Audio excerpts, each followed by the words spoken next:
Welcome back to the BizApps Classroom. I'm Jason Gumpert from MSDynamicsWorld.com. This is a series all about training and learning, and it's produced as a partnership between 365.training and MS Dynamics World. On this episode, my co-host Julie Yack and I are talking to Liz McGlennen. She's a Microsoft MVP. She's also the founder and executive director of TechFluent. TechFluent is a nonprofit focused on Dynamics 365 and Power Platform mentorship and training to people from minority and marginalized communities, with a focus on getting students ready for placement in jobs in the Microsoft ecosystem. This year, the program is set to grow significantly. Liz tells us about her journey developing the organization, the work they do in recruitment, training, and job placement, and some of TechFluent's guiding principles. Hey, Julie. Hey, Jason, how are you? I'm good. How about you? I'm good. Are you ready for our next podcast? I think I'm ready. I'm here. We're talking. I think we should do it. Awesome. And we have a guest today. Hooray, another guest. The guests always make it more fun. They do. So our guest is Liz from TechFluent. Hi, Liz. Hi, Julie. Hi, Jason. Hey, Liz. Thanks for being here. Yeah, I'm excited to be here. Thanks for the invite. I guess a lot of our listeners probably have heard of TechFluent, but I don't know. Should we start with just asking you to give a bit of a elevator pitch on what you do with TechFluent and what its mission is? Yeah, it's great to start there.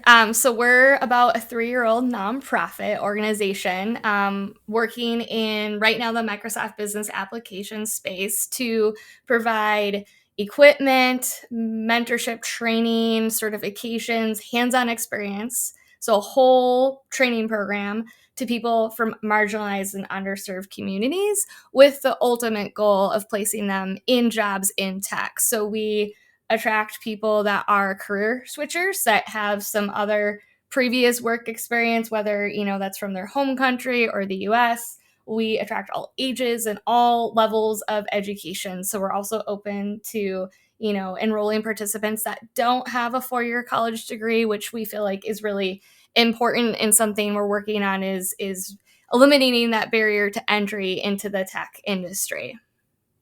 I 100% agree that we have found ourselves where we have created a barrier that's not necessary. Yeah, couldn't agree more.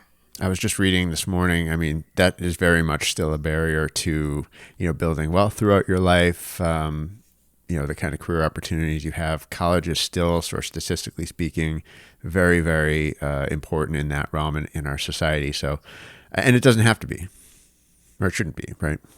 Well, and it's not necessarily even working for the people that want to say, let's get into a functional consultant role working with Dynamics or the Power Platform. Like, I see a lot of colleges teaching programming. It's hard to stay up to date with that too. So it might be a little dated what the students are learning, but I don't really see colleges with a program that produces someone just ready to rock and roll into like an associate functional consultant.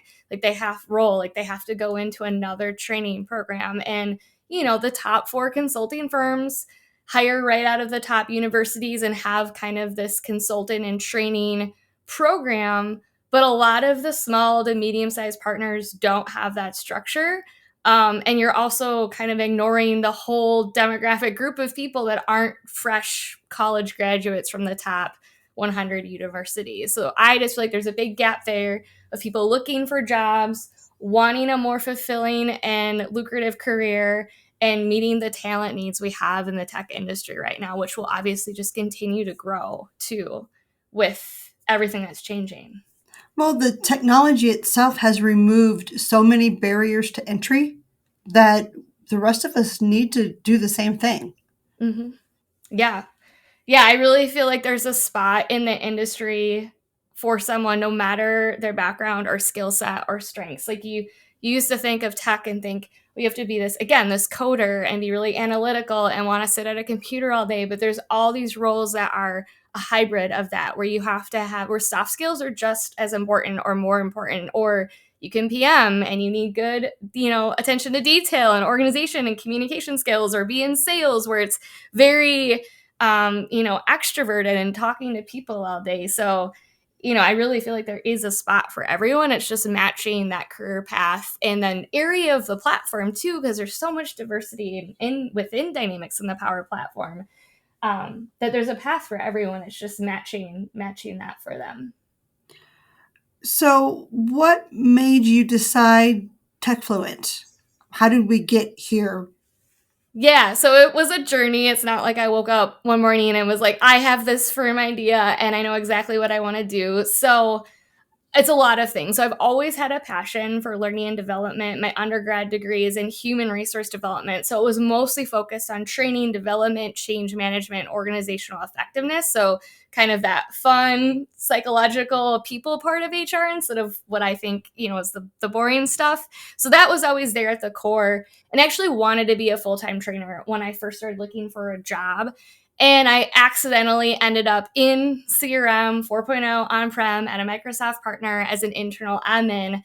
I personally never thought I wanted to be in tech because I wasn't good at math or science. I wasn't analytical enough. So I was never aware that there was that option to be in tech without being a programmer. And so that's one of the reasons why I want to make that more known and just kind of open it up broader to more people.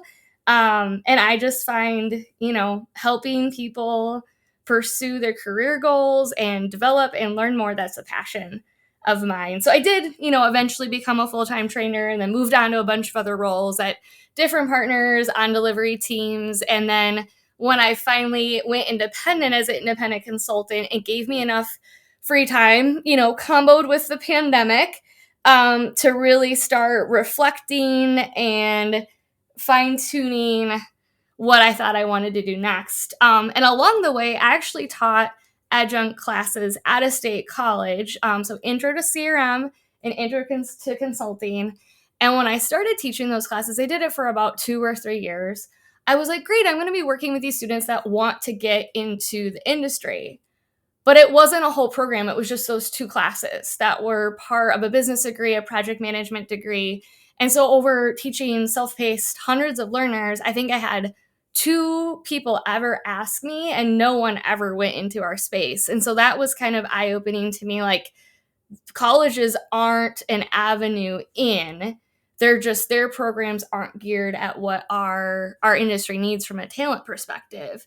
And so I got away from those. I handed off teaching those classes because it wasn't, the outlet I was looking for, which was really helping bring more people into our space. Now, what do you think was missing from that type of college experience that people weren't picking up on the opportunity there? Was it just that the program for the students wasn't structured for them to be looking for it? Exactly. So they were required courses. So they had to take them. They had to be there. And then 2 classes doesn't get you ready for that career. Like, they should have a major that's like, become a Dynamics or Power Platform consultant. It shouldn't, you're not going to set someone up with just a class or 2. Like, TechFluent learners complete over 300 hours of live virtual training to be prepared for an associate level consultant role. And so, 6 credits of college classes doesn't prepare someone for that. And nor were they choosing to be there. So, I think it also needs to be a choice. And it was fully self-paced, so there was no interaction. Like, they could reach out to me, but they weren't required to. And I think when there's zero actual virtual interaction, it's hard to spark that interest and drive that engagement. Absolutely agree that the self-paced has a time and a place, but also, even if it's just a hybrid self-paced with some checkpoints, right? Some kind of interaction with someone to be a sounding board, to see where you are and what questions you may have, and so on.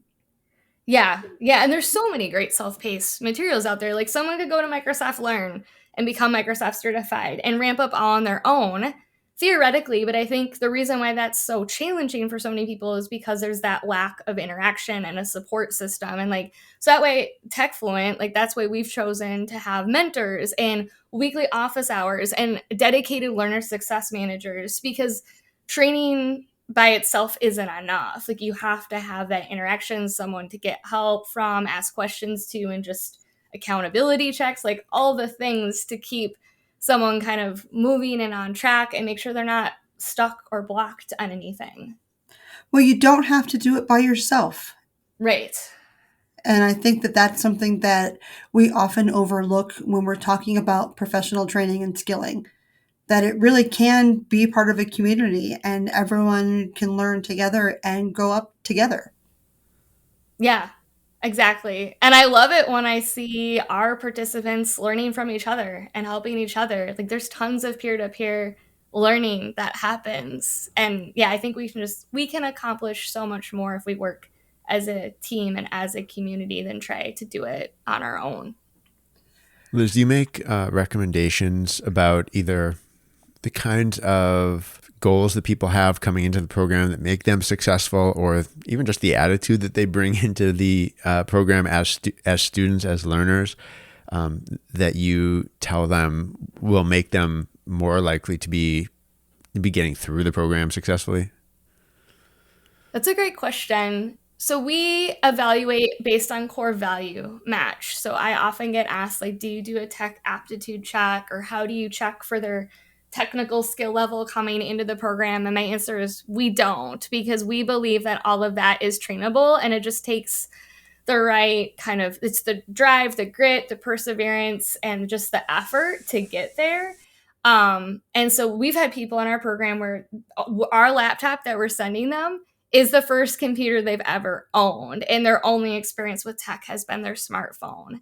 And so our core values are inclusion, passion, perseverance, pay it forward, and do the right thing. And I really think the most important thing is not giving up, having a learning mindset, and just persevering through, because it is really hard. It takes a lot of work. And I think the biggest obstacle for our participants is that because they are coming from marginalized communities, a lot of them are working full-time or multiple jobs, in survival jobs, have a family, might be a single parent. And so it's tough to consistently invest all the time it takes to switch a career.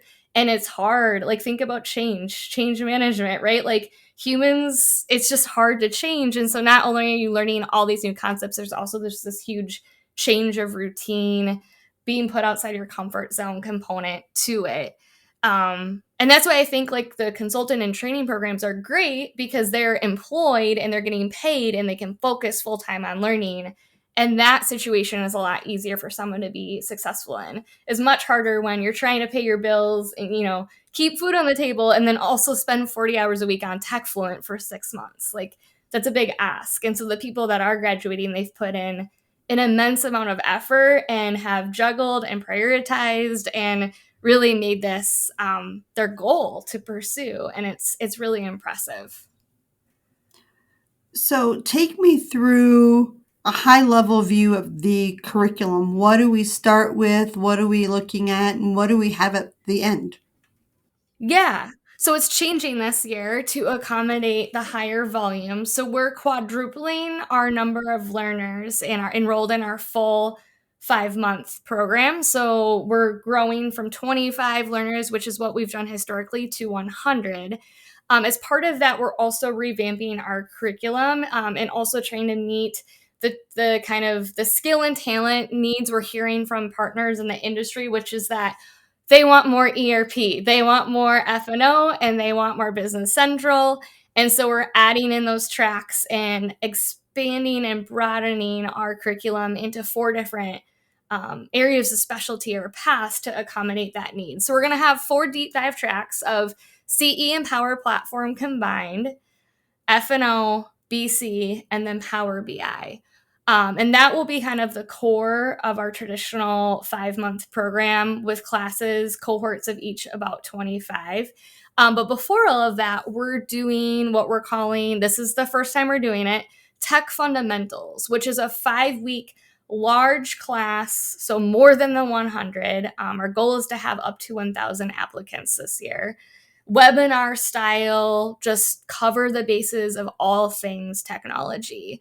There's a few reasons why we're taking this approach. The first is that we want to give our interested potential participants more information in a smaller kind of duration, so it's less of a commitment, so they can learn more before they're committing to such a long, intensive program. Because if you've never had any exposure to tech, you might not know what you're signing up for. And so we don't want someone to sign up and spend all this time to find out like maybe this isn't the right thing for them. And so we're hoping that there's this introductory series that they'll be more informed when deciding which area of specialty to enroll in for the deep dive part of the program. So with that, we're covering, and everything we do, we spend half our time on tech and half our time on tech adjacent or soft skills, consulting skills, whatever we want to call them. And so the tech things we're covering are M365 introduction. So we cover all of the basic Office apps like Outlook, Teams, PowerPoint, Word, Excel, SharePoint, Forms, and OneNote. We do an intro to the cloud and Azure. We're covering an intro to UX, to AI, to CRM, to ERP, to BI. And so really just trying to give them the whole lay of the land of the ecosystem to inform them again in that decision of, do I want to do this and what path do I want to pursue? From a tech adjacent perspective, we're covering topics like how to have a learning mindset, how to be influential.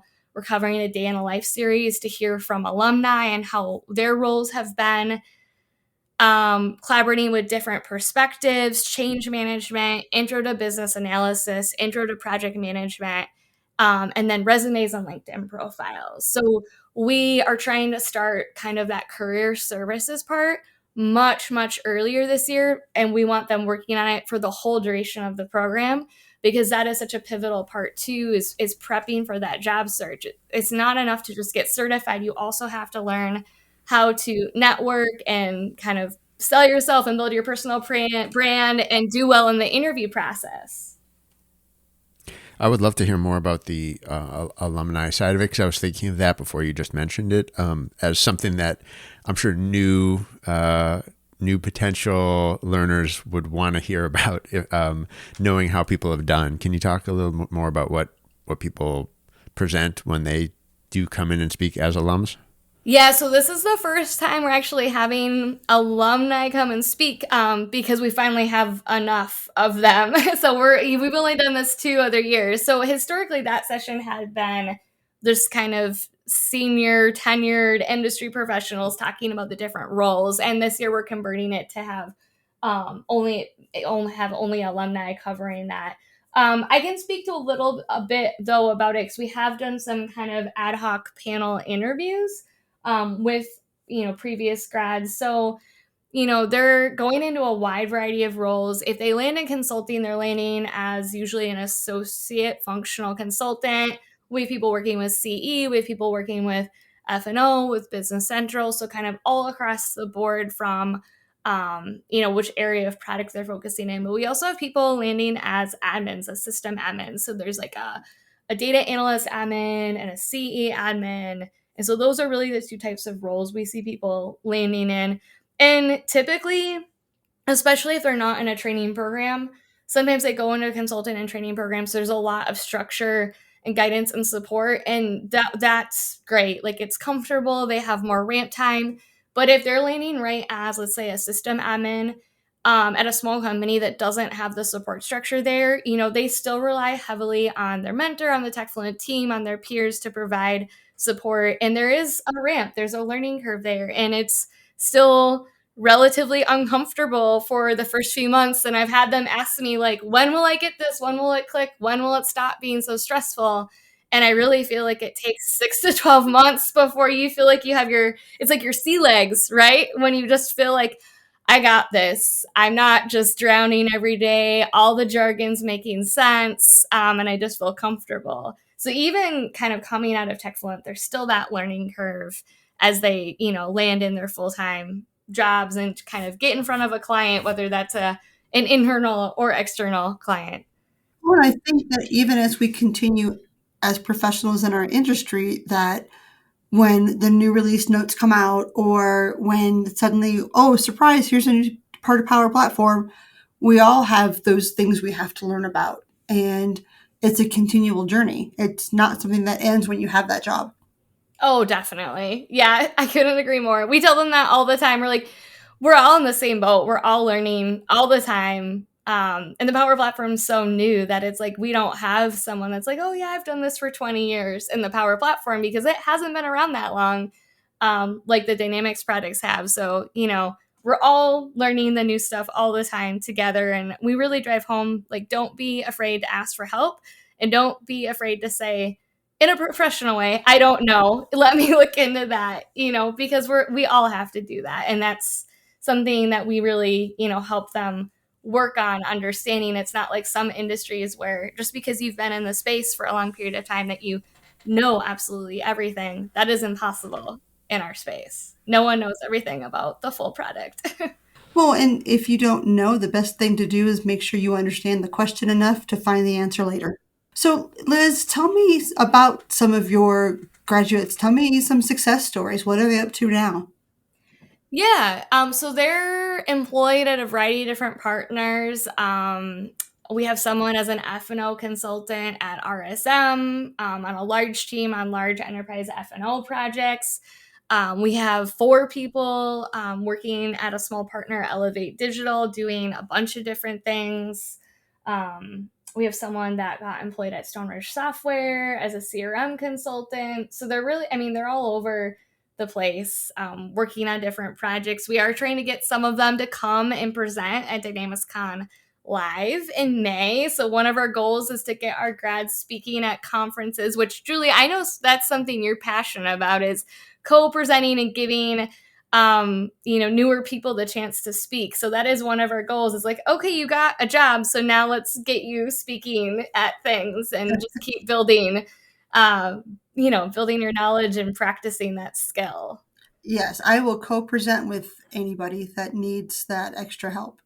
Awesome. Thank you. I'm going to sign you up for that. Okay, Stay absolutely. tuned. And at DynamicsCon Live, I am doing 2 of those, actually, where it's people who are new to presenting at conferences. Both my sessions, I am co-presenting with new presenters. That's awesome. So, and DynamicsCon Live is like a 30-minute drive from my house this time. So it's super close to home for me. Very convenient. Yes. Julie, maybe we should get them on to sort of preview their presentations with us on the podcast, if the timing allows. Sure. I think we should encourage them to share as often as possible. That helps make you more comfortable doing it. When you also realize that we have such a supportive environment in our professional communities, that great, we want you to succeed, but there's also room for you to fail and come back. It's okay. Yeah. And I think that's the hardest thing, is that they're just nervous, or they think they only have, 6 to 18 months experience, and that they don't have anything valuable to share. And we are doing our best to convince them that that's not the case, that we want to hear from people, with their experience level. And that's important for the conferences, for the content, for the industry, to have new speakers. And so I think there's definitely nerves there, which are completely normal, but trying to help them overcome that nervousness to present for the first time. Well, if you are on day 2 of your journey, there is somebody else who's on day 1. You have something you can share. Totally agree. Yes. So, Liz, what else should we know about TechFluent? You guys are opening up registration now. Is that correct? Yep, the application window is open. It's up on our website, so techfluentacademy.org. It's right there on the homepage and in the navigation. You can't miss it. And it closes May 15th, and training will start on May 29th. Yeah, so that Wednesday after Memorial Day weekend. So there's a bit of time left, but would encourage people to apply or send referrals over our way, because we can accommodate a lot more people this year now that we're expanding our program to 100 individuals. That is fabulous. I think that the work that you and the team are doing is just great. I think our industry needs more of that.